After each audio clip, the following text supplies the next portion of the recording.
നമ്മളങ്ങനെ രാവിലെ ride start ചെയ്തു. ഇന്ന് ഞായറാഴ്ചയാണ്. അപ്പൊ എല്ലാവരും പള്ളിയിലേക്ക് കൊണ്ട് കേട്ടാ. നമ്മൾ പോണ റൂട്ട് എന്ന് പറയുന്നത് ഒരു കാടിന്റെ ഉള്ളിൽ കൂടെയുള്ള റോഡും കാര്യങ്ങളൊക്കെ ആയിട്ടാ. നല്ല പീസ്ഫുൾ ആണ്. ചുറ്റും പച്ചപ്പും കാര്യങ്ങളൊക്കെ ഉണ്ട്. അടിപൊളി റൂട്ടാണ്. പിന്നെ മഴയൊക്കെ പൊടിഞ്ഞാട്ടാ ചെറിയ രീതിയിൽ. അത് ഇനി നല്ലൊരു വ്യൂ കിട്ടി. നല്ല അടിപൊളി കാലാവസ്ഥയും നല്ല അടിപൊളി വ്യൂവും കാര്യങ്ങളൊക്കെ ഉണ്ടാ. അത് ഇനി വീണ്ടും റൈഡ് സ്റ്റാർട്ട് ചെയ്തു. അപ്പോഴത്തേക്കും സൈക്കിൾ ഒരു പണി കിട്ടിയേട്ടാ. അതിന്റെ ബെയറിങ് പോയി തോന്നുന്നു.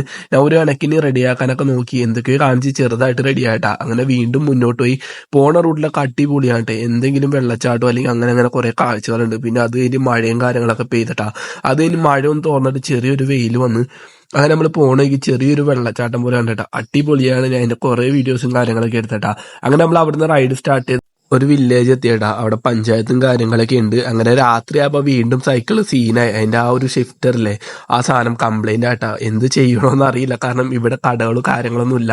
അങ്ങനെ ഒരു വീട്ടുകാർ ഇൻവൈറ്റ് ചെയ്ത് നമുക്ക് ഫുഡ് കാര്യങ്ങളൊക്കെ തന്നിട്ടാ. പാലും മുട്ടയും പിന്നെ അങ്ങനെ കുറെ സംഭവം ഉണ്ടാകും. കറിയൊക്കെ ബാക്കി തീർന്നു കേട്ടാ. അവർ ഏകദേശം 6 മണിക്ക് കഴിക്കും എന്നാ പറഞ്ഞത്. അങ്ങനെ അവർക്ക് ഹോം സ്റ്റേ ഉണ്ട്. അവിടെ നമുക്ക് ഫ്രീ ആയിട്ടാണ് റൂമും കാര്യങ്ങളൊക്കെ തന്ന. അപ്പൊ പുള്ളി അവിടെ രാത്രി മുറുക്കാനൊക്കെ സെറ്റ് ചെയ്തോണ്ടിരിക്കുന്നത്. കാരണം ഒരു കടയും കാര്യങ്ങളുണ്ട്. ഇവിടെയുള്ള ആൾക്കാർ മുറുക്കാനും പിന്നെ അതുപോലെ വെറ്റില അതുപോലെ സിഗരറ്റൊക്കെ ഒരുപാട് യൂസ് ചെയ്യട്ടെ. രാത്രിയും ഒരുപാട് ആൾക്കാർ വന്ന് മേടിക്കും.